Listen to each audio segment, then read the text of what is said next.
What is up, everyone? I am Chris Knight. This is the Rule of Three.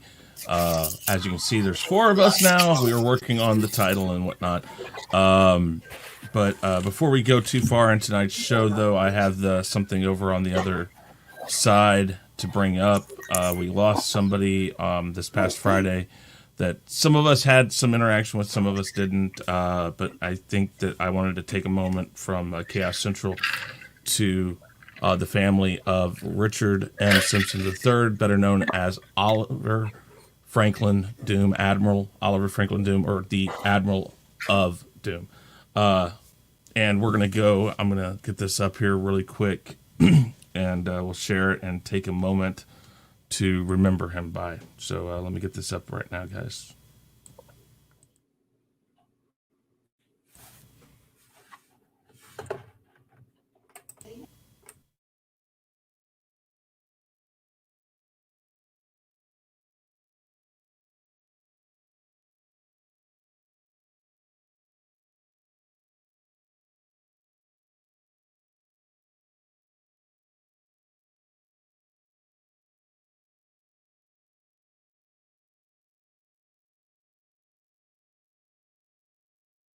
Not sure if they don't have audio. There it is.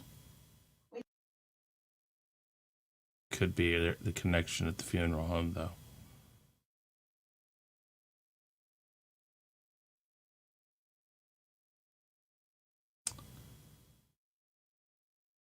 Thank you for giving us the strength, and together in this place, let the light of your love illuminate in our lives and shine through this service.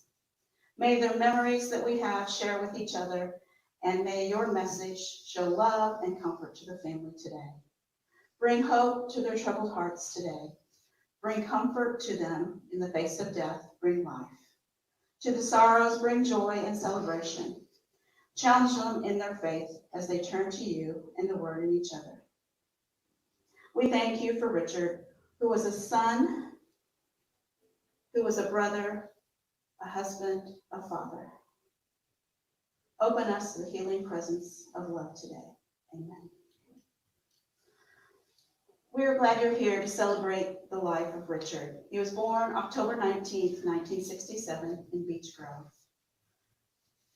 We welcome and are enjoying the celebration of Richard today. Richard served in the U.S. Navy in active duty aboard the SS Theodore Roosevelt, married to Paula on October 10th, 2009, with one brother, Aaron Simpson, and a son, is it Roika?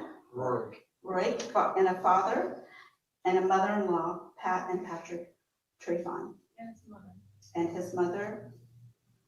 His favorite things were his cats that he loved to be around. Milo, Peyton, and Manny. The song says, we don't live forever. And we listen to those words. And so I picked up a scripture from that.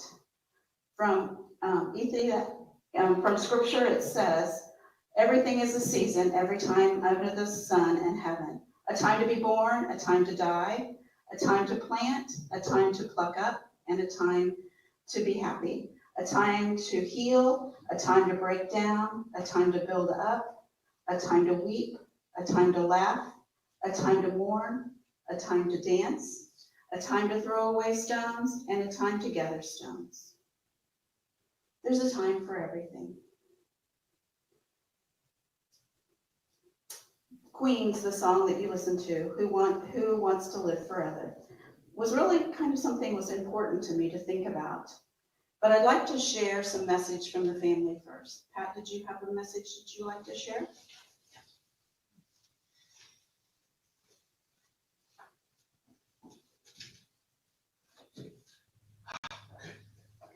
First of all, thank you for coming tonight in the weather, and thank you for joining us online.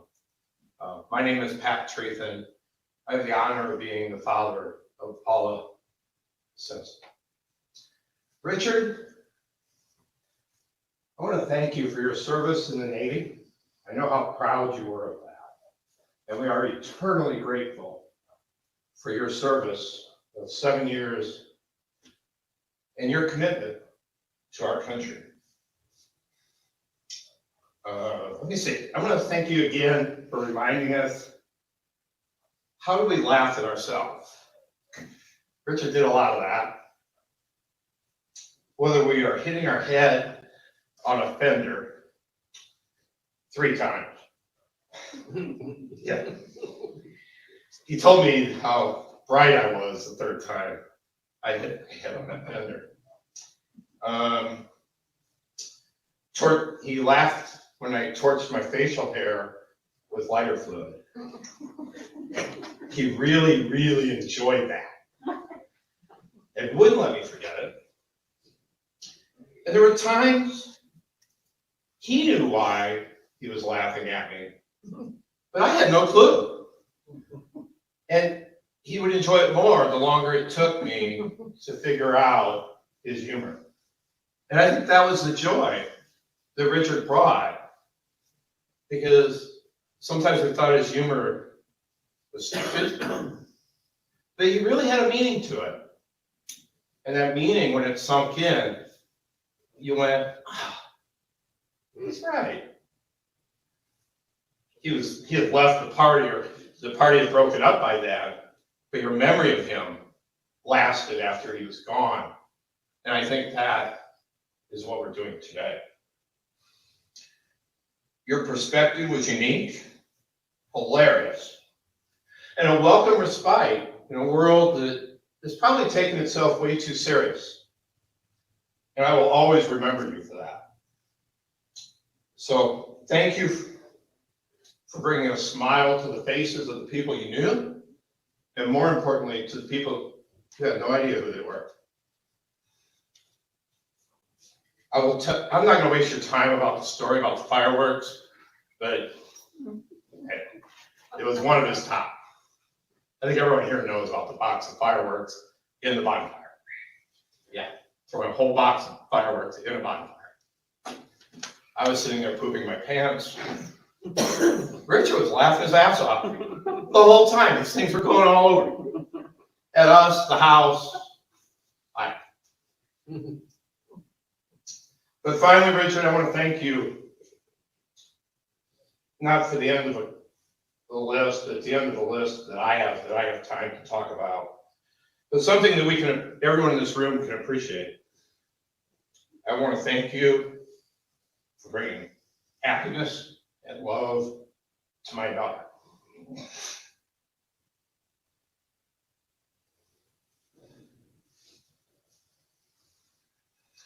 Now, anyone who spent more than a few minutes with Paula and Richard, maybe 2 minutes, knew that opinions were not kept to themselves. They were very strong-willed, let's put it that way, and they expressed it. But within minutes of that, we saw the reconciliation. And we saw the love between those two. And seeing love between you and my daughter was anything. It was everything that a father and a...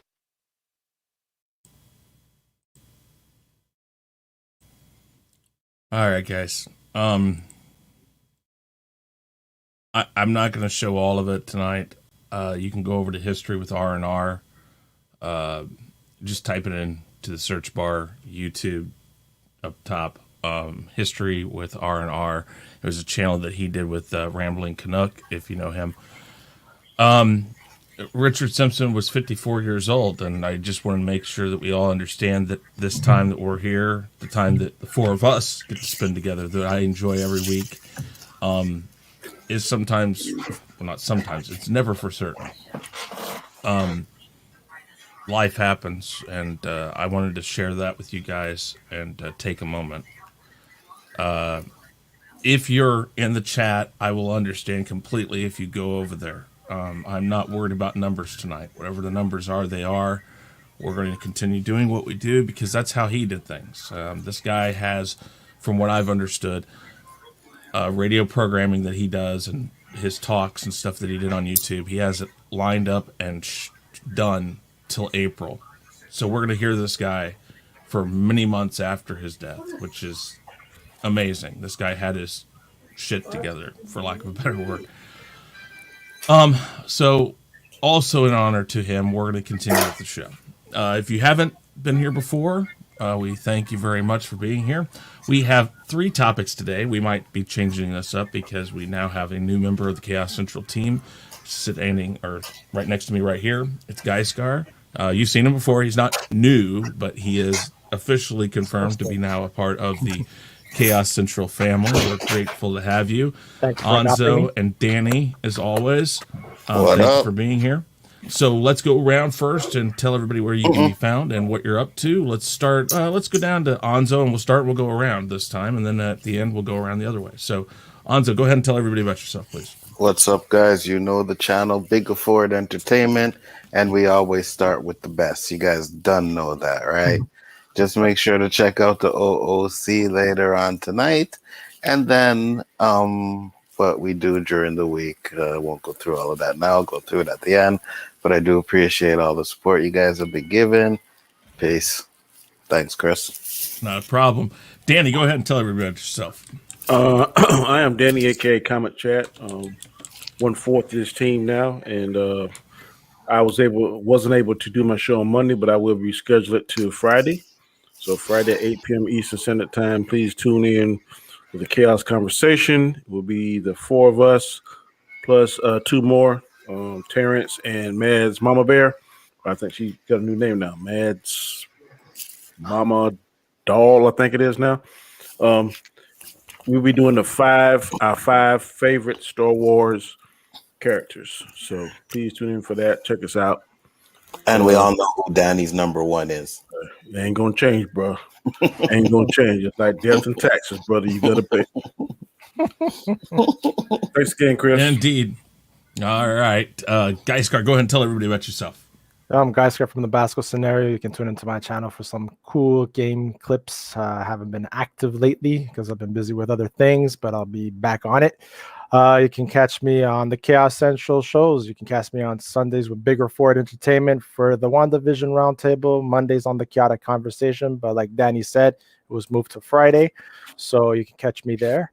And also on Tuesdays, 9 p.m., the Chaos List. And Wednesdays, the rule of 3, 4, whatever we're going to end up naming it. It's going to be interesting what we're going to come up with. I'm excited. And thank you guys for adopting me on that. And also, 9 p.m., back, Biggaford Entertainment, OOC with my homeboys. Great, Elihu. Y'all moving to 9 now? I can catch it at 9. 10 is close to my bedtime. It's okay. They'll let you out of the retirement home sometime. No, OOC is still at 10. Yeah. But I mean, maybe it's 10 your time. If it helps you, Danny, maybe we can switch to 9. I don't know. I'll see. 9 Central. But if I do that, man, I stayed up 2 nights ago to 4 o'clock watching a TV show. I'll never do that shit again. I said 4 o'clock watching The Rookie. This is the first. Oh, that's the cop show? Yeah. Oh. What do you think of that show? And I missed it. Any good? What I think of it, I think it's fire. Really? Is it still comedy or is it moved kind of drama? It ain't no comedy. It is all straight up. Like the first 4 or 5 episodes, it was like mostly comedy that I saw. The Rookie? Yeah.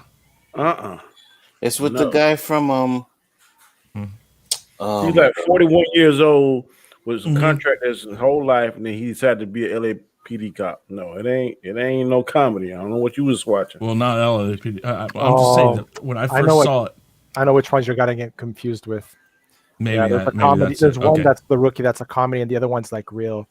I think what they did is they flipped the script on the whole thing and rebranded it. You remember Blackish there for a minute? It was full comedy, and then for half a season it went really well. Yeah, and it's like man.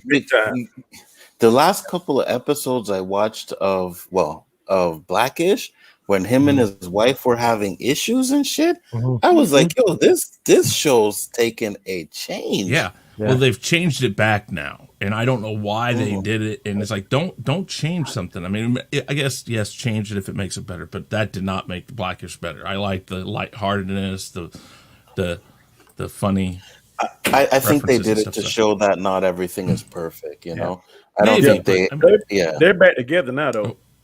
yeah. yeah. Let's see. Now they All got right, guys. one with the daughter. It's called Grownish, I think it is. Yeah. And then mixed dish. Mixes, yeah. Now we just need a white-ish. No, that's the Goldbergs. The Goldbergs handles the Jewish and white plenty. Oy vey. Yeah. And then they I have actually like the Goldbergs though. fresh Damn, you off the see, boat. Elihu Who say the four horsemen. War is me. Phantom is Gaiskar. Death is Chris, and pestilence is Nzo. Damn. What the hell? Pestilence. No. Elihu, you better hope Why? that you don't come on the chaos list until you forget you said I'm that. actually cool with war, so good job, Yeah. Elihu Who. I'd probably I'm be okay with that. that. But Danny, you should be fat, you're always eating, man. What are you talking about? Yeah, Shit. all right, guys. Let's go first topic. Can you guys hear it? Guys hear it?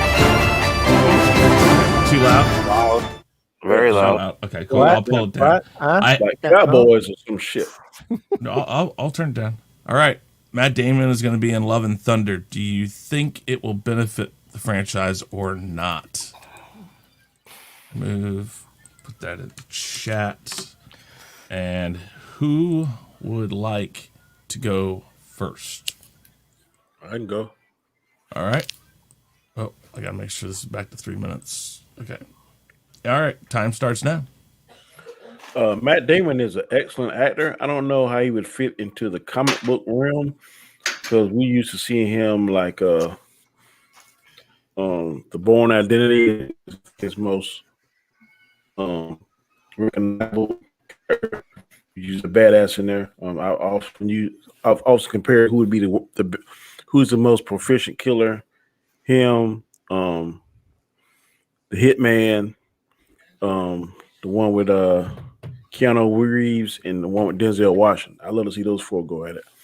So, but I don't know how that would translate into him being a badass or not into the comic book world. Like I know him and Ben Affleck are really good friends, and of course we know Ben is killing his Batman. So I don't know what his character would be. I don't know if I could see him in the mythical Thor realm being a god or Asgardian or whatever the case may be.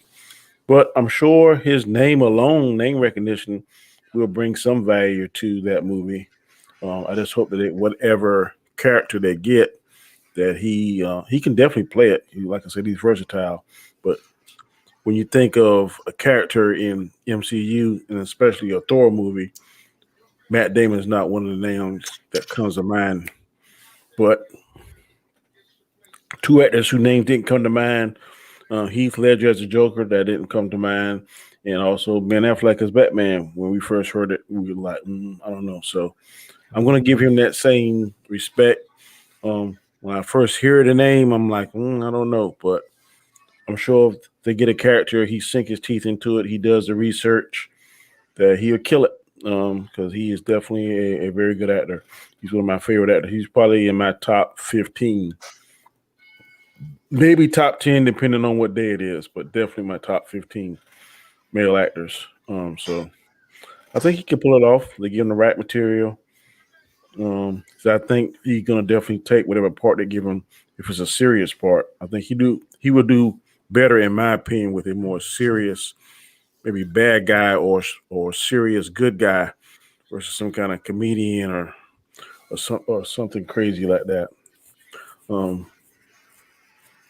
I say yes, he'll make it. Kevin Feige usually has been pretty good on picking characters for his movies, giving them the green light. So if Matt Damon wants to be a part of it, I'm sure Kevin Feige is going to get something that will accentuate his skill set, and we'll probably be happy. That's it. All right. Okay. Who'd like to go next? I'll go. All right. There you go. Go ahead. Fight. I'll get you guys a pull cue, and you guys can fight to the death. And I'd win. I used to beat Gaiskar a lot as a kid, so. Oh shit! Yeah, I was waiting for it. All right, Gaiskar, you can go next then. well, obviously, it'll be interesting since he was already in Thor Ragnarok as one of the actors in the little play, right? When Loki was pretending to be, you know, I forgot his name, the father. Odin. So it'll be interesting how they're gonna write him up. Or will it be another cameo? Is he gonna have action, or is he just an actor with, he's really an actor, just like Steven Seagal was just a cook, right? So would it help? Like Danny says, Kevin Feige has to have a plan with it in order to make it help. His name itself has recognition. But for me, I don't know. Matt Damon as a Marvel superhero I can't really, relate to it. But then again, I was wrong about Ben Affleck and Batman, right? To the point that I was convinced that I was wrong. Right, Anzo? Yep. But it'll be interesting because they have a lot of actors coming in this movie, right? The Guardians are in this movie. I don't know if it's all the Guardians. You have Nebula that's in it as well. That's going to be in it. It's already star-studded, packed already, and I don't know if it really make a difference or not. Will it definitely hurt it? I don't think so. But how they're going to integrate this actor from Ragnarok in order to make it more interesting, I don't know. Maybe it'll tie in with a little bit with Loki's show. Maybe somehow he'll be on that, and they'll try and make sense why he's in this movie. But I don't know. Honestly, I'm torn if it's gonna. I don't think it'll hurt it. I think it, if anything, make it better, but hurt it, no, because of who he is. Because I remember seeing him in Ragnarok, and I'm like, is that him? And I actually had to I stopped it and paused it and look. I'm like, fuck, it is him. Because in that scene, he looks kind of chubby and stuff and so pale. Of course, there's makeup, but still, I wasn't sure if it was him. Because, yeah, I have nothing else to add, actually. I think it won't hurt it. It won't hurt it. We'll see what happens. Like Danny said. But the thing that I liked him, his best role is definitely the Bournes. As an action superhero type, if they can give him something that he's good like that in Marvel, then they'll hit it off. The only character I can see him playing is like Nova. I think he'd make a good Nova. Yeah, but it's kind of weird if they make him play Nova right when he's an Asgardian, when Nova was an Asgardian. Yeah, but I'm just saying, I don't know if the Asgardian thing gonna flip. I can see him as maybe Nova or maybe a Green Lantern. I'm not sure about the Asgardian. Interesting. All right, Anzo, 3 minutes on the board. Your time starts now. Okay, so first off, Matt Damon was already in Ragnarok, so they're not going to cast him as a different character. He's going to be the same character, which gives me pause to think that he is going to be just another part of comic relief, which I think is going to be Thor's main objective in this movie as well, because it's Taika Waititi. He did Thor Ragnarok, and the comedy in that movie was just way too much. This is the one thing that worries me about this movie. I'm not anxious to see it. I'm not like, yay, Thor, Love and Thunder. No, I'm just like, it's a Marvel property. When it comes out, I'll see it. I'll probably look at the trailers and I'm like, oh, yeah, trailers look good. Movie's going to look good, but I know what to expect because of his style of directing and things he likes to do in movies. So at this point in time, I don't think Matt Damon's going to ruin the movie or make it better. I think he'll have just another small little cameo like he did in Thor Ragnarok. So I don't think him being in the movie is going to affect anything about that movie. Just me in general, just the fact that it's being done by the same director that did Thor Ragnarok That's what gives me the biggest issues about this movie. I really and truly could care less about it. There's more Marvel movies coming out that I'm more excited to see, and this one is probably on the bottom of my list. Um, as you all know, I didn't like Thor Ragnarok. I just the first half of the movie, man, I was like, yo, I turned to my son and I said, yo, this has to be one of the best Marvel movies they ever made. And then he got to the planet, and when the movie was done, I said, this has to be one of the worst Marvel movies ever made.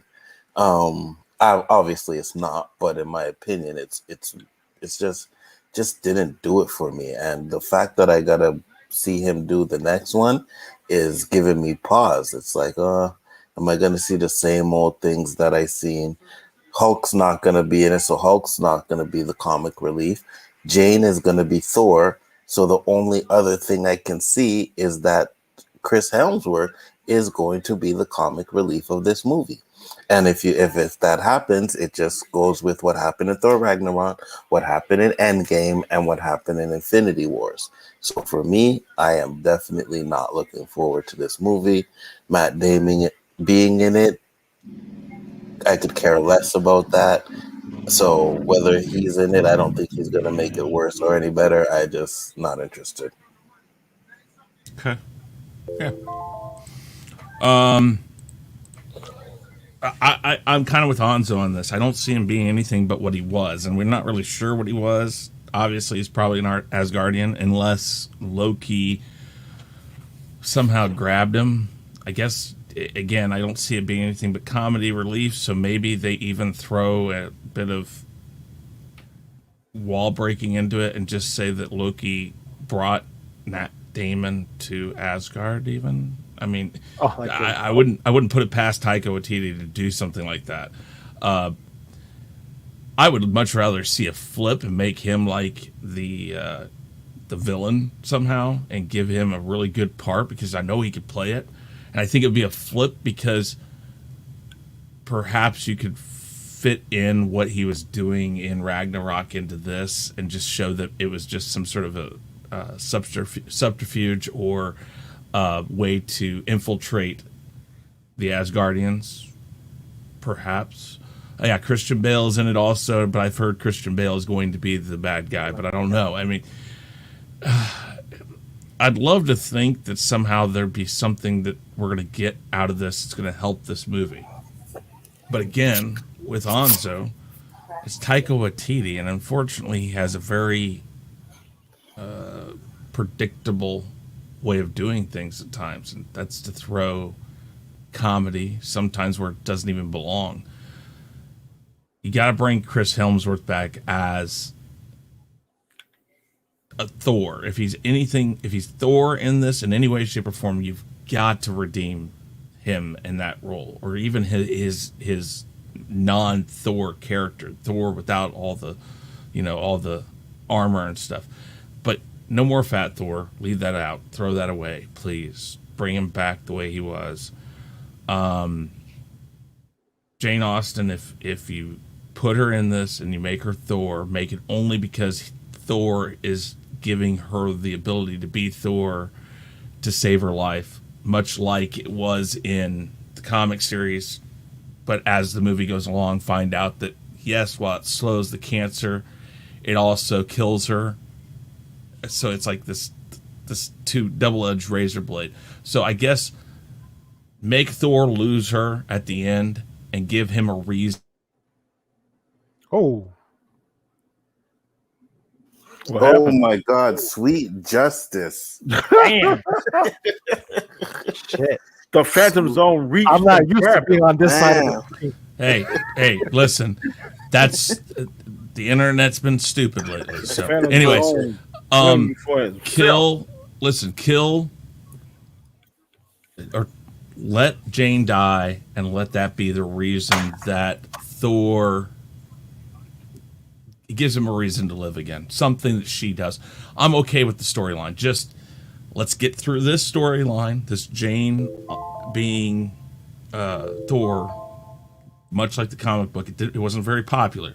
So play your game, get it in, get it out.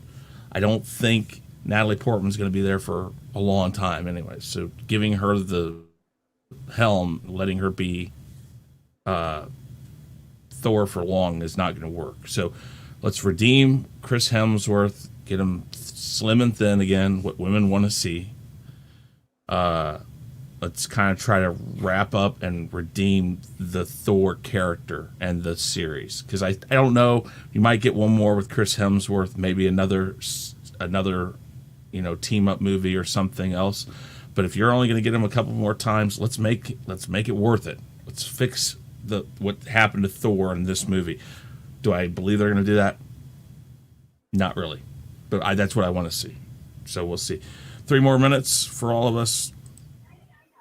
I'm with you though. Get rid of the fat Thor. We do not need to see any more fat Thor. He's run its course. Yeah, they should have did it in Endgame. The minute he did the power at the end, he should have went back to regular Thor. But no, they had to ride that fat shit out. Because that thunder strike would have been serious Kato right there. Slim. Yeah. It was funny for like 30 seconds, and then they should have cut it off. And like you said, Nzo, when he powered up at the end against Thanos, they should have transformed him, make him even bigger than he was, muscle-wise, and he should have been a badass. Because in the comic books, Rune King Thor was on the same power level as Thanos. My son called it in Endgame when Thor came. When they're going to see Thor, he was like, "Watch, Thor's going to be fat. Watch, Thor's going to be fat." And I was like, "Nah, they're not going to do that." And sure enough, Thor was fat. I know you thought Fat Thor was funny, but you're in the minority of women. Women want to see Chris Hemsworth like ripped. I mean, I maybe I'm wrong, but I just, me personally, I don't think there's anything more we can get out of Fat Thor. But again, Taika Waititi has a very predictable sort of humor, and I don't see him getting rid of Fat Thor. I don't either. And I see him falling back on the line of, well, we've already set up the precedents for being like this. Right. Listen, this movie takes place 2-3 years after the fact. Let's just say that. What, he's just gonna be around fat? They fix things for the most part. The snap's gone. Most of the people are back. Asgard's found a new place to be. It's beautiful, I don't think Kevin Feige is going to let that fat Thor keep going because he's not. He can see the importance of the joke, but he ain't going to let the thing be like, okay, all right, we done had a laugh at Chris' expense. Let's go ahead and get him back, and let's get more stories. That's the only thing that makes sense to me. If he stay fat Thor for this movie, I'd be surprised. I will be shocked. Opening scene, he's going to see these legs running. It's going to pan up, and he's going to have a 6-pack, and he's be running on a treadmill on the ship. You'll see. Maybe that'd be great. I'd love to see it. I hope so. But I want them to write out the Lady Thor. This movie it won't take a series. I don't see Natalie Portman putting in the commitment that people like Robert Downey put in, Chris Hemsworth, Chris Evans. These people put in time, and she's put in 2.5 movies, something like that. I don't think there's ever been an issue about her being a committed actress or not. I'm not saying that. Are you talking about putting in time for getting the body and stuff? You're talking about? No. I'm talking about committed to Marvel. She has done far too much that her and her agent are probably going to look at this as, well, yeah, let's give it to him. Let's see it. Let's do it. I could be wrong. I just think that, she spent the time on Star Wars. She said it was great while it lasted, but she was not committed to doing more. She's done Black Swan. She's done a bunch of other stuff that I think the right her resume. In front of her. She'll do it. Well, that's true. And I know they still want to do the female Avengers, and she would be right in line with that. But the character of Lady Thor was only Thor to save her from cancer. I agree. And as time went on, it also affected her being Thor because her body couldn't handle it because she wasn't a god. So there was this double-edged razor blade. Do we let her die from the cancer quick, or do we let her die from being Thor but staving off the cancer? I mean, so it was always that factor into it. There've been plenty of times when I had security gigs, I'd be like, man, I ain't going out there. Then they'd be like, we paying $50 an hour, and shit, my ass be right out there. I know. No, So I'm not saying it won't I'm just go saying on. that's just a small example. So they'd be like, And- I don't think I want to play Thor for a third time. Well, they're gonna give you $60 million. Oh, okay. Where's Mjolnir? I'll swing this shit out of it for $60 million. Maybe. I'm not saying that won't happen. I think that this storyline could be done in one movie and should be done in one movie. We'll find out. A big thing I'm seeing now that, and I saw like who's got to play William Shatner was one, and he said they didn't know about residual income. Now these actors and actresses know about residual, so I'll be putting out every time y'all play on TNT or TBS. Guess what? Be sending me a check. So I think that'll work out. Okay. All right, next question. It is rumored that Kathleen Kennedy will be signing an extension with Disney and Lucasfilm. Do you think that this helps or hurts Star Wars? Remove that. Who would like to go first? All right, fuck it, I'll go. All right. 3 minutes on the board. Your time starts now, Anzo. With the track record of Kathleen Kennedy, it's not going to be good. You know what I mean? I'm not going to sit here and say it's going to hurt Star Wars because we still got Dave Filoni and Favreau there, but it's not going to be great for Star Wars. I think that they need to get rid of her. They just need to get rid of her. When she came out and she said the Force is female, that showed us what she planned to do with Star Wars. And that was her plan. I mean, if you look at the movies, other than Solo, and please don't take this the wrong way, I'm just saying that every lead has been a female lead. You know what I mean?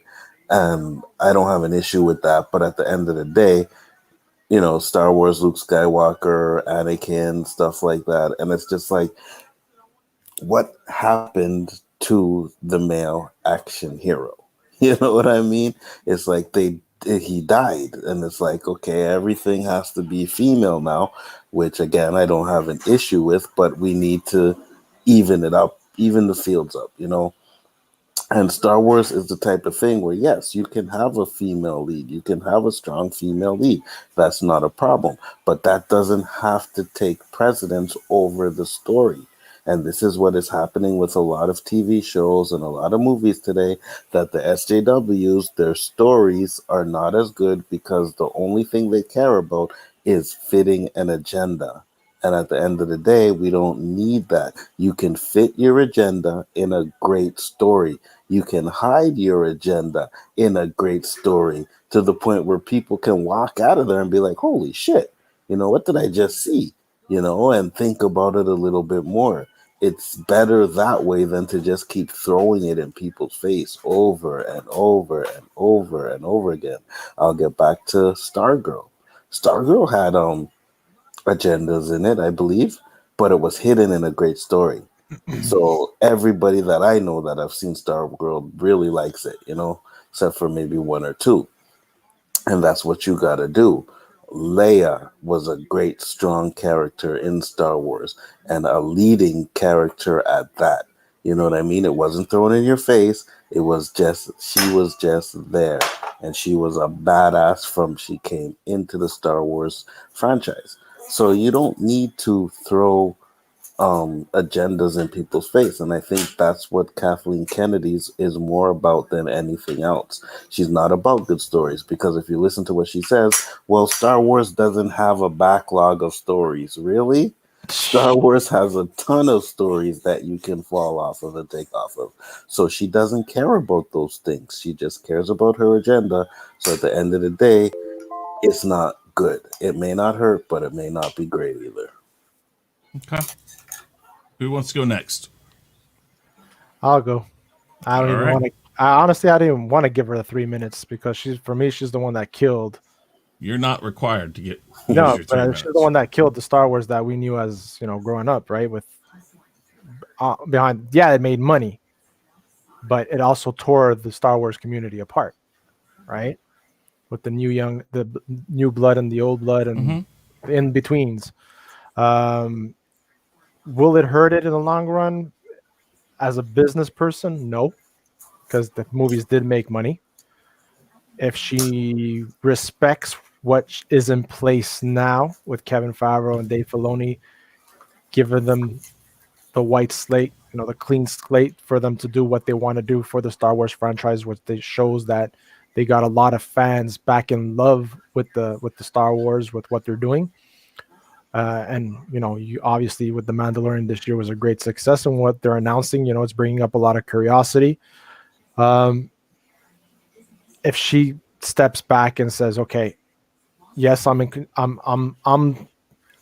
the big one, I'm the big person here, but you guys proven that that the fans are happy with what you're doing. Take this and go along with it, and it's your baby in a way. But I still have the final word because she's always going to have those 2 cents, right? But I believe that if she plays it that way, it's not going to be an issue. Now, if she is going to be involved in everything, there I have a problem because everything she's been involved in, for me, compared to what I expect, my expectancies as a true Star Wars fan, was shit. And that's all I have to say about that because I don't want to give her more time. Very well. Very well. All right, Danny, give you 3 minutes. Go right ahead. Wow. He's into it. Oh, I'm sorry. I fucked him up. I stopped early. He went for like all that eating on the stream gave him the itis and he passed out. Nah. I had my thing on mute, but I was listening to everything you said. The question was, will she help or hurt Star Wars whether she stays or go? Pretty much. If you are a numbers person, then the answer is going to be no. She won't hurt it. If you are a fan, then of course it's going to be yes, because under her tenure, and correct me if I'm wrong, this was the most divisive that I've seen Star Wars fans. I mean, you had a whole community that's dedicated. It seemed like every day they were talking about negative stuff about Star Wars and what she's doing. And I'm just like, damn, how can you have that much energy and stay in power and not on top of a woman or a man? I don't understand it. But some of these channels got to stay in power. And I mean, it's like 2 or 3 years and they still talking about things and mistakes that she done. So kudos to that, I guess. But I think if she gets a promotion, that she'll have more responsibility and maybe less time to try to have her fingers or hand in a cookie jar, which is Lucasfilm. Because if she's taking over Bob Iger, she has to worry about all that other stuff, the other Disney movies, the actual Disney, the different locations for Disneyland, Disney World, over in Japan, other countries in. So she has to worry about that. So maybe that would take less time of her focusing on Lucasfilm, because right now that's her baby. But if she gets a little bit more responsibility, then maybe it will take her. She has to spread her time more evenly in other areas of the company. Right now, I think the best 2 men for the job are in the positions. So it took me a long time to learn this.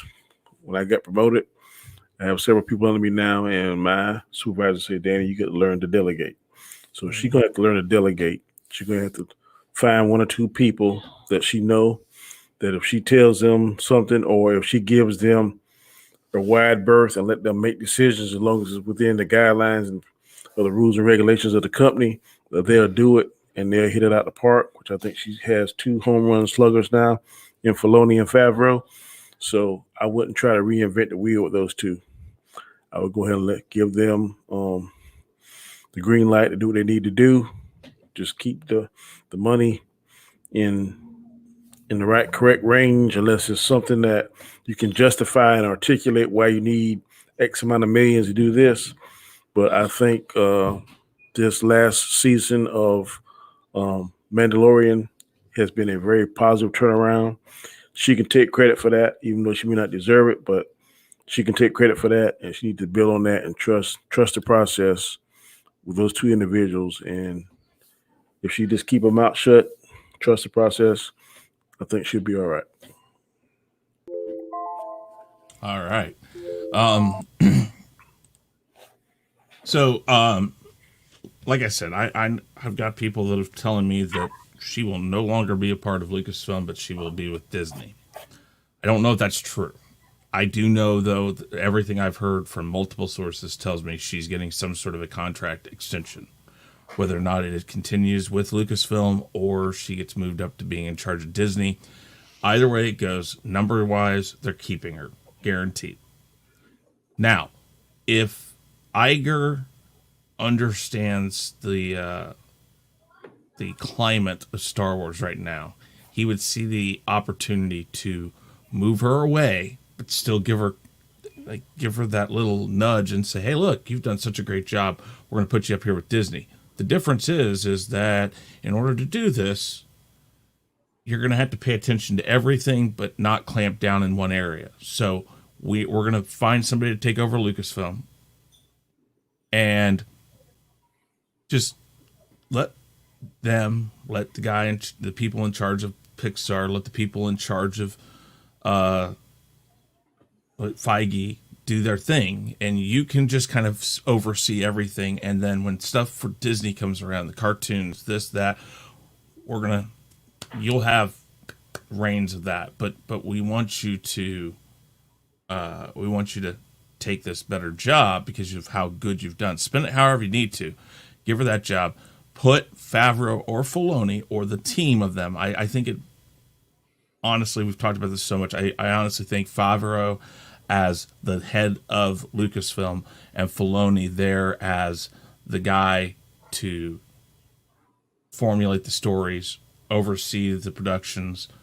That would work probably best, I think. But no matter what happens, she's still going to be around somewhere. Either she's going to go up or she's going to stay right where she's at.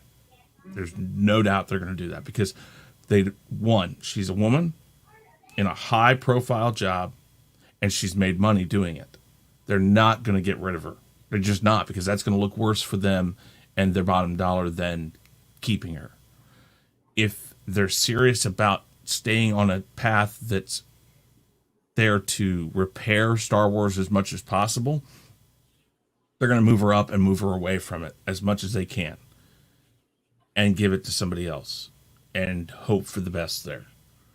Iger will definitely be stepping down this December. That's when Kathleen Kennedy's contract ends. I think we'll get more of a climate and an understanding of what's going on as this year goes on, depending on the shows that Star Wars puts out, Obi-Wan, some stuff like that we've heard might be happening. We'll find out very much in the next 6 to 8 months where this is going to go. We're going to start hearing things. Definitely watch Bob Chapek. If Bob Chapek is removed from his position within a few weeks of the contract change, it's hers. I don't know if they're going to do it immediately, like boom, boom. They might. But Bob Chapek and how much you hear or how much of this company he controls is going to tell you a lot.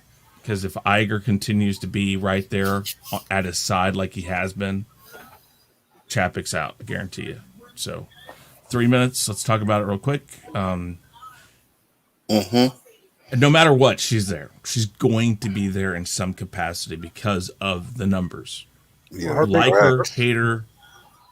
Her big movie she's working on now is Indiana Jones 5, I believe, right? Unfortunately. Yep. Because that's Spielberg's gone. Lucas is all gone. Yeah, I mean, so if she... Lucas didn't have anything to do with Indiana 5, does he? Who? Does George Lucas have anything to do with 5? No, he'll just be given credits for creation of the character. The only plus side of this is that might be her niche, though. You know, Star Wars not her niche, but she primarily she cut her teeth on Indiana Jones, so she did. I didn't hate the fourth one. It was definitely the least of the four of them. They should have never brought him back. I love Indiana Jones, but it should have ended with the Last Crusade. But according to things I've heard, Harrison Ford said this is it.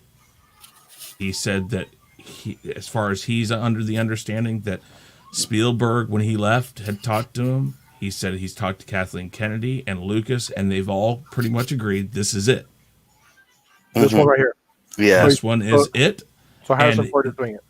Yes, Harrison Ford will do it. And if he doesn't like it, he does kind of have the axe to say, nope, not doing it. And everything that he has said that all four of them were on the same page, that once Harrison is done, the character's gone. So I'd like to believe that. We'll find out. But again, going back to this question, Kathleen Kennedy is not going anywhere. So whatever happens, she's still there. And I agree with you. I think the only way you get her away from Star Wars is to move her up the ladder. I think that with the positive talk lately about things, That's what happened. investors and Bob Iger probably would think, okay, we know we made money, but we also heard the backlash. But we've done really well with Mandalorian, and it's kept Disney Plus going. So perhaps if we just pull her a little way away, give her that promotion, because Disney's in charge of everything. Everything's underneath Disney. So I think that's and while I don't want to see that, of the two moves that could happen, keeping her at Lucasfilm or moving her up to being in charge of Disney, listen, she'd then be in charge of the theme parks, all the tourism, all the movies, all four branches of Disney. That's a lot to worry about to just focus on Star Wars. Like Danny So said, perhaps- delegate. Yeah, and so that's kind of the hope I would have for it, is that it forced her to delegate it out. And then you would get Favreau and Filoni, because I almost say Lucas would then come in and say, hey, these guys are the guys. Look at what they've done. We'll see. It's still a few months away. So, all right, let's get the last question here.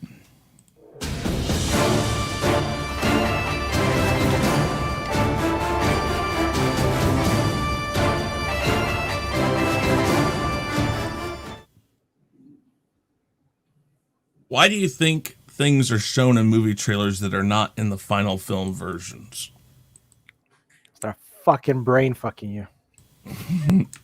Okay, yeah, that's an interesting way to put it. All right, 3 minutes is on the board. Who wants to start with this one? I can go. Okay, go right ahead.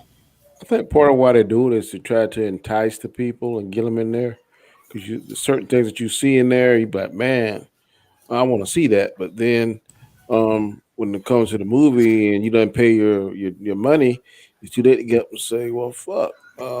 I thought I saw the Hulk slap such and such. I didn't see it in the movie. So I think a lot of it is advertising, is it's a ploy or a scheme or a trick or whatever you want to call it. It's strategy. So if you put someone there that's fantastic and glamorous and like, dog, it's going to pull the consumer more into it. If we see, like, I think the one that really comes to mind is, I think it was in the Infinity War. You saw the Hulk and the whole team in Wakanda running and stuff. And then once we got to the movie, the Hulk wasn't even in the movie in Wakanda. So I think they did that stuff just to try, like I said, to entice the viewer. The trailer is more or less the cheese, and then the theater and the movie is the mouse trap. So the bigger piece of cheese they have, the more they're gonna catch the mouse, which is us. So they attract us with the cheese and stuff. Say, come on in, and then once you come in, it's too late to try and turn around because they didn't got our money. So it don't really piss me off, because what they show usually is no more than a few seconds. So a few seconds of something not being absolutely correct is not going to throw me off on when it comes to critiquing the whole movie. So that's the main reason why they do it. The bigger, the more fantastic it is, the more spectacular it is. That's gonna whet our appetite, and we're gonna say, "Yeah, I'm going to see that, man. Did you see such such such?" So that's all it is. It's like smoke and mirrors. Let's add this in here or add this in here and kind of throw them off, but at the same time, we're gonna throw them off the real synopsis of this movie. But we also that's gonna pull them in too. Man, did you see where Thor threw the hammer and blah blah blah? So it's just a Is strategy. this It's a strategy. is it something that you could also say is a bait and switch though? Could they ever be blamed for bait and switch? Hey, it's clickbait. It's throwing you off the trip. It's whatever you want to call it. But That's it's smoke and mirrors. it's consumer market though, and Yeah. if let's say it's like advertising that Robitussin's going to cure you of cancer. They could say it; it's going to make you go buy it. No, But that's well, I'm saying, do you equate it to that, or do you just equate I this to don't like a equate to that. fib? I don't even Just a equate it little to a fib. fib. I Okay. equate it to a strategy used to entice to get you into the movie theater. Cool. Um, whether or not you, because none of us, I've never heard anybody say, "Man, this ain't what they show on the thing. I saw 10 seconds of this," and get up and leave the theater. I've never seen that before. Well, So also to be said is that a lot of movies, if you go back and you watch the edits that they put on DVDs and stuff, there's a lot of changes even after the fact. Goonies has 2 or 3 things that I know when I went to go see it, it's not even there anymore. and I'm gonna And say I 30 can't, seconds. like, one of the scenes I can't even find anymore. So I need it's 30 like, seconds more. They do this to protect their property too, because there's so many people, so many moving parts in making a movie, and then somebody sees something, they go out and blab. So by putting in fake stuff, it is protecting the integrity of the movie. Because okay. I know if I be on there, I bet, damn man, Thor's gonna slap the shit out of Hulk. If I'm working on the thing, I might come back and tell y'all, and then shit, y'all might tell somebody else, and they tell somebody else. So I'm gonna put some fake stuff in there, so it'll be like, yeah, you thought he slept shut, but he didn't. He did this. So it's kind of to protect them as well. Okay. Very good. Who wants to go next? I'll go. Okay. Go ahead, Anzo. 3 minutes. Um, oh, Danny, it's just to throw people off when it comes to it. But on the other hand, I understand what you're saying, Chris. It's like false advertising, right? Because if I'm watching a clip and I see Hulk beating up on Thor, and I'm like, oh my gosh, yes, I can't wait to see that scene. Then I go to the movie and it's not even in the movie. Then it's like, wait a minute, what the hell? And they actually did do that with Endgame. Endgame Infinity Wars, like Danny said, right? That scene is Hulk. It looks like Hulk's in the battle with them running in Wakanda, and it's not Hulk. Now, I understand why they did it for that scene, because they didn't want you to know that Hulk wasn't coming out, and that Bruce Banner was going to be in the Thor and the Hulkbuster costume. But at the end of the day, it is kind of like false advertising. But it's just to keep secrets. I wouldn't say to protect, like Danny said. It's to keep their secrets of what's going on in the movie, because once someone sees it, you can't protect it anymore. You know what I mean? So, but it's there to keep the secrecy. You know what I mean? It's there to like a switch and bait to make you think that this is what's happening in that scene when literally it's something else. Or sometimes they just cut the clip from the movie. You know what I mean? Sometimes they put in clips that were cut out from the movie to give you an idea to get you, but those clips aren't um even in the movie. So I don't have an issue with that. I really don't, because at the end of the day, I have faith in the moviegoers to know that they're gonna put in a coherent movie, whether they take out a scene or not. Sometimes you see scenes, like if you watch the deleted scenes, and it's like, oh, they took that out. They shouldn't have took that out. Like in Endgame, they should not have took out the scene where everybody kneeled when Tony Stark passed away. I really thought that was a powerful and good scene. So, but they have the reasons for why they did it, and the reasons why is because it gets repetitive. You know what I mean? They have that, then they have the funeral scene, and they have the talk and everything. So they have to figure out which scene works better and then which one to take out. I just personally wish they would have kept that scene in there, because that was really a good scene. And a lot of directors, when you watch their commentary, sometimes it hurts them to take out a scene. You know what I mean? They may have to do it because of runtime. You know, the movie runs too long and then we got to take out this one scene and it hurts them to take it out. I believe there were a few scenes in Predator 2 that were cut out and he didn't want to cut them out. But you hear that a lot. You know what I mean? You hear that a lot with movies. So at the end of the day, I just think, you know, they're just trying to keep this secretive around the plot of their movies, which is not an issue for me at all. I don't have no problems with that. So I don't think it hurts or helps the movies. But at the end of the day, they're doing it because they're trying to protect their product. So, Okay. All right. Gaiskar, 3 minutes. Go right ahead. For me, it kind of sucks, right? Because it's giving you false expectations of what you want to see, right? So it's giving you like the sus on a baby. You're just showing it to them, but then you just, you know, you stick a lemon in their mouth and then they give you that face. That's how I felt with Infinity War, right? And that scene where you see, you know, the Hulk running with the whole team against, you know, the invaders, and then you get Hulkbuster tripping up and again going with a little comedic part, right? I did not agree with it. I thought that having Hulk there would have been a lot better. But there's been a whole bunch of movies that occurs in, right? There was Star Trek, I believe it was 2009, where you know, you had the scene where Spock was born. There was a baby scene. Again, I think it's mostly the fact that runtime, yes, makes sense, but the fact that there's so many cuts and so many takes on movies, and it just goes to prove that when these trailers are thrown out there, that the movie's not quite finished yet, right?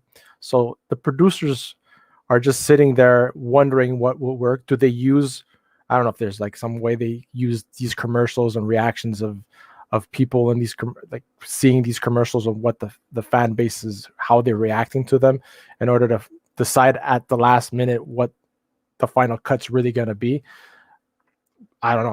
I'm just guessing here. You know, there was also, I believe there was stuff on Rogue One as well, where you see, I think she was around the table and she says something like, "We rebel" or something.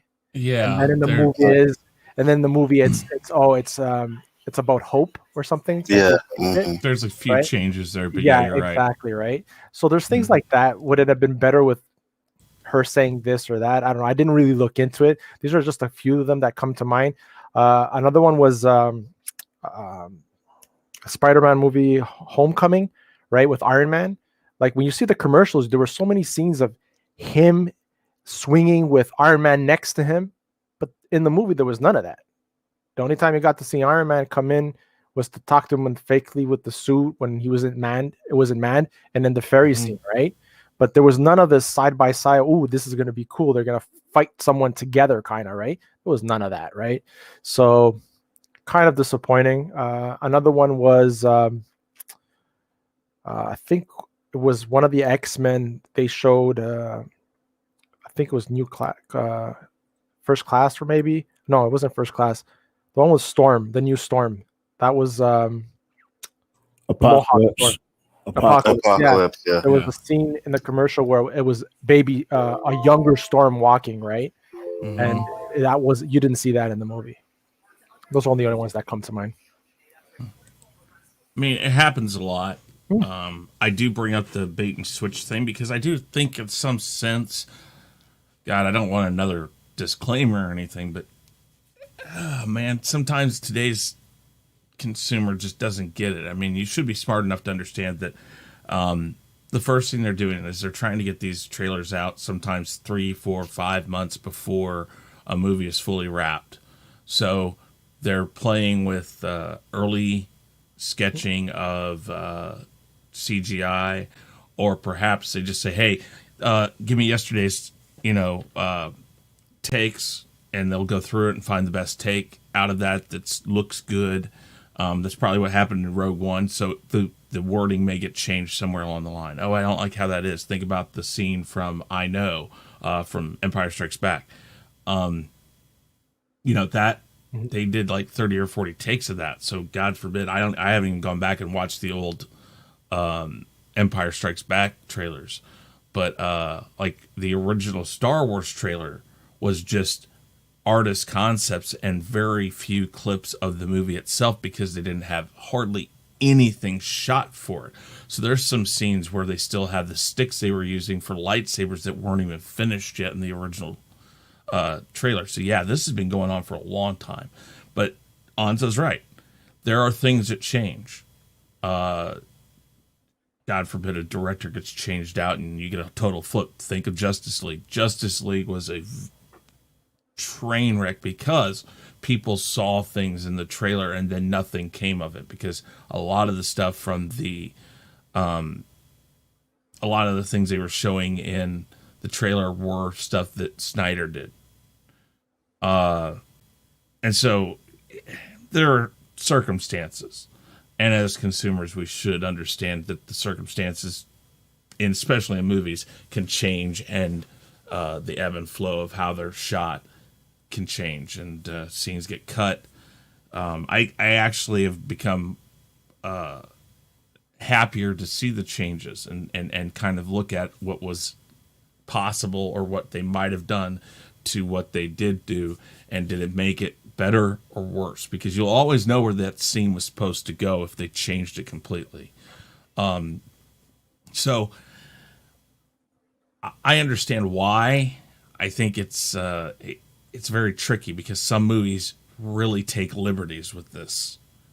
And I've always said that that's the hardest thing. If a trailer pulls you in and makes you want to go see the movie, ask yourself, are you watching the best parts of the movie or the only parts that are worth going and seeing it? Because that's their job as the person who directs the trailer. Because there's a separate director for that trailer. And that person's job is to get you to want to come and see it. And sometimes they will use all sorts of tricks to get you to like it. 3 minutes, let's talk about this together. It's a craft, isn't it, though? Mm-hmm. It is. So I mean, think about that. I mean, because it's even like you said. Sorry. Go ahead. But No, like go ahead. even like you said, sometimes, man, you see a trailer and every good part of the movie is in that trailer. You know what I mean? So the fact that you're putting, making a trailer and putting different scenes in there and fooling people, it kind of makes sense, because, man, I hate when I watch a trailer and then I go to a movie and it's like, yo, everything that was good in the trailer was only the good things about the movie. Mm-hmm. I hate that. Case in point was the Predator. When I saw that, the last Predator, when they showed the picture of how big he was, I was like, that's going to be awesome. And that movie stunk it up. I'm like, oh, God, I can't believe it. So that's why I kind of stepped back about this Godzilla and King Kong, because in the past I've seen the previews and be like, man, that might be all right. But then when I go talk to people that seen it, they're like, nah, that's so. I like King Kong Skull Island. To me, it was worth my money. So I am hoping that King Kong, I'm King Kong. I'm hoping that he will pull that, make the movie profitable. Because I've never really been a Godzilla fan. And Rob Storm, he brought it to my attention. He said, Danny, don't get hyped about that movie, because we got hyped in the past and it hadn't panned out. So it looks good. I got fingers and toes crossed is going to be good, but I'm still kind of a little skeptical too. And he's kind of right too, because the first two trailers looked really good, and those movies were pretty trash, to be honest with you. The biggest trick too, Alzo. I'm sorry, Gaiskar. I'll miss real quick. When you saw the crossover and Batwoman was in it, the initial crossover, I can't think of what it was called on the CW. Crisis. Batwoman, yeah, it wasn't Crisis. It went before Crisis. Oh, but anyway, Batwoman was in it, and she was fire in it. And we was like, man, Batwoman's gonna be good when they do the show. And shit, you see how that turned out. So you gotta be kind of leery with this. Gotta take it with a grain of salt. I agree. Like Oxidator said too, right? Wonder Woman 84. When you saw the commercials, you're like, oh god, yeah, it might be good. It might be good. And then you saw the movie. Like, what? I want to cry. Well, one person on the panel loved it, so. Well, but the thing is I said, though, when I was watching the trailer, I'm like, it all depends on how they make this all work. And I went back and watched it again, and I'm sitting there going, like, there's definitely some major flaws in that movie. While I still like the movie, Mm-hmm. it does not fit Wonder Woman, really. It's like, yeah, she's Wonder Woman, but it's not. But how can you like Wonder it Woman. after saying that, though? Um, How can you like probably something just that doesn't fit just the major way category? that the movie looks. There's things about it. Again, Okay, so it's I'm not enjoyable. saying- It was enjoyable. The yeah, cinematography. yeah, Yeah, I can't say it. enjoyable. Again, it's like my opinion of The Last Jedi. I enjoyed The Last Jedi, but there's a lot of fundamental flaws there. Well, mostly because there's no context for it. I guess again, maybe if they gave us context, it would have made it a better Star Wars film. But Like while I enjoyed, oh, go ahead. when I first saw the Shazam movie, I was excited. And after seeing the movie, I was like, not so much. And I'm not saying it's the worst. It's not the worst movie that DC made, but it's just not what I thought it was going to be. I'm used to Shazam being more serious than the way that Zachary Levi did it. But I'm thinking that Shazam 2 is going to be better with the infusion of The Rock and the Black Adam. I think Black Adam is going to make it more serious.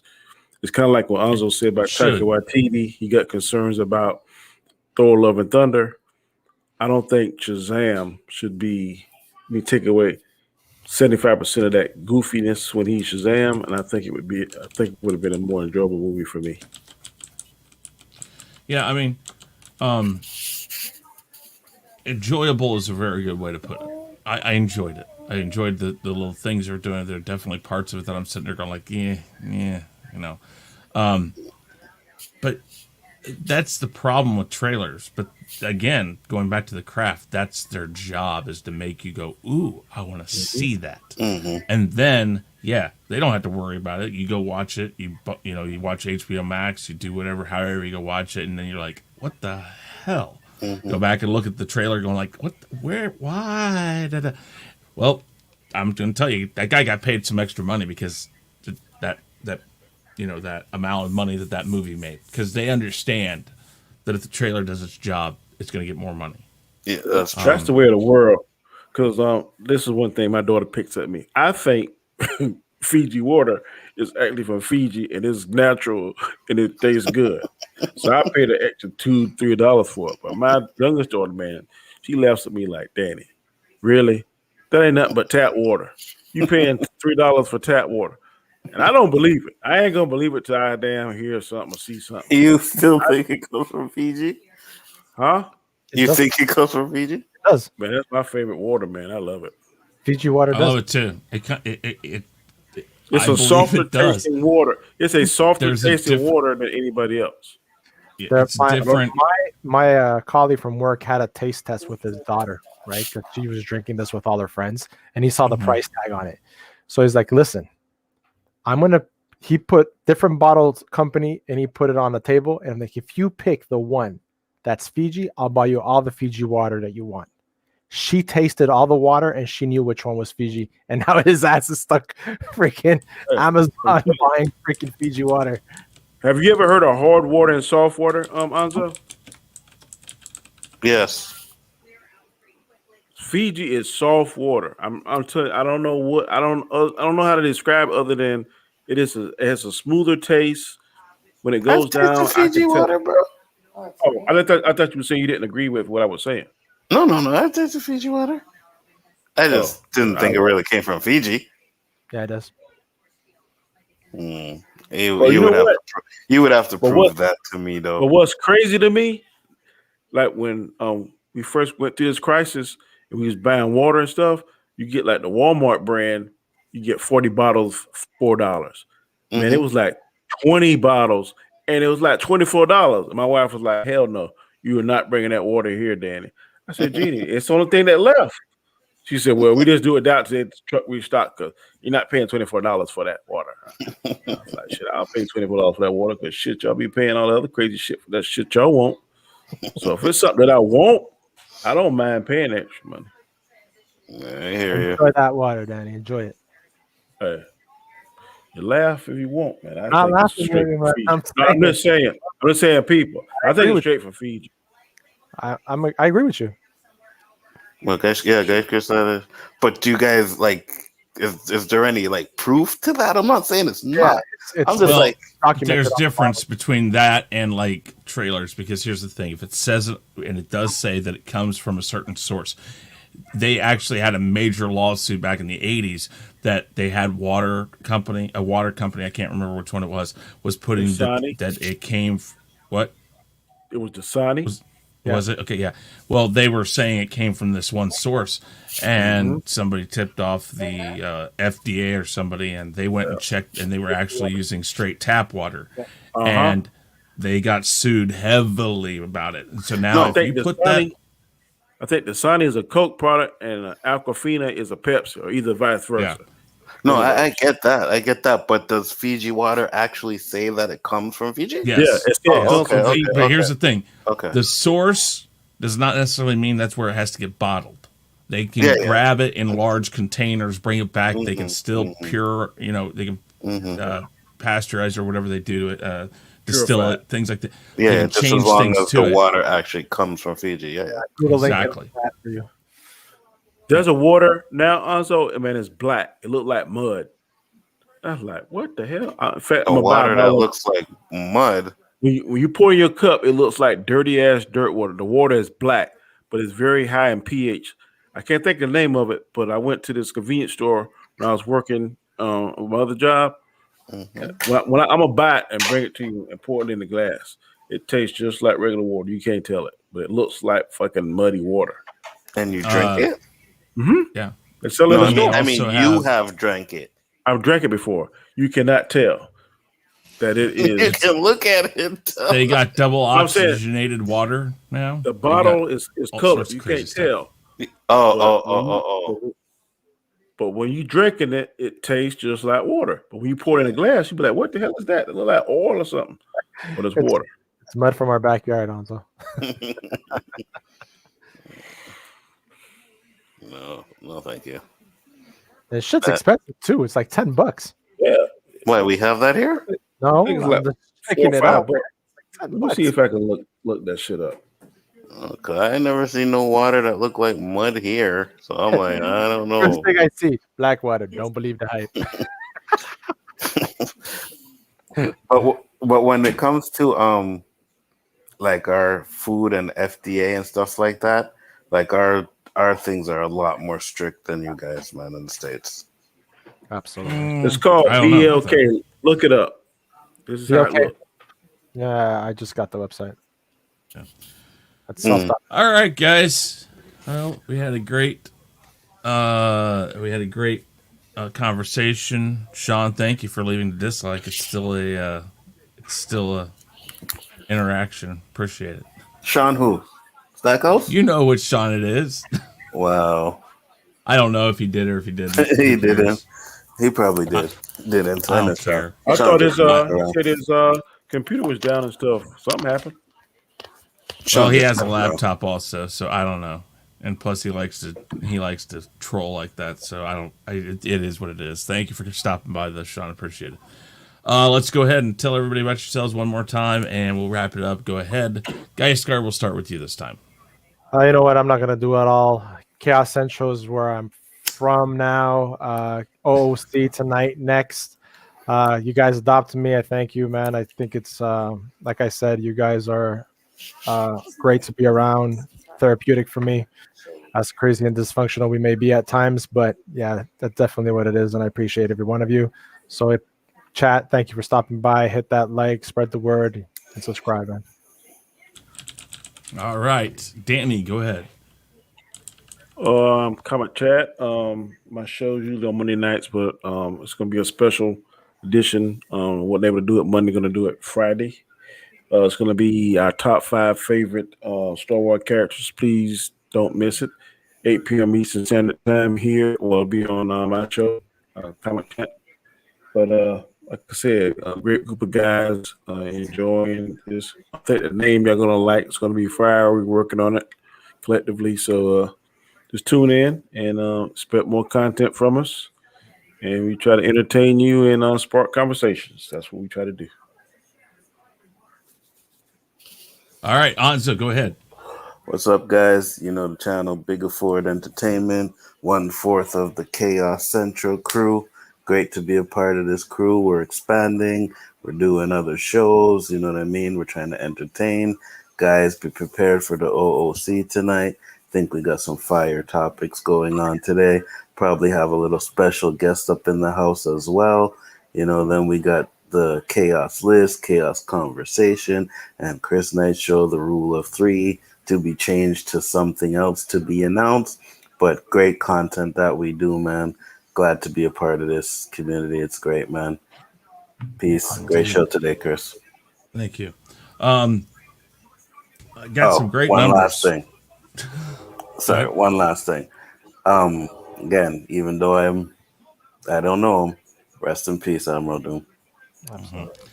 That's kind of where I was going to go. Yeah, Go I ahead. didn't know you, sir. Is Admiral?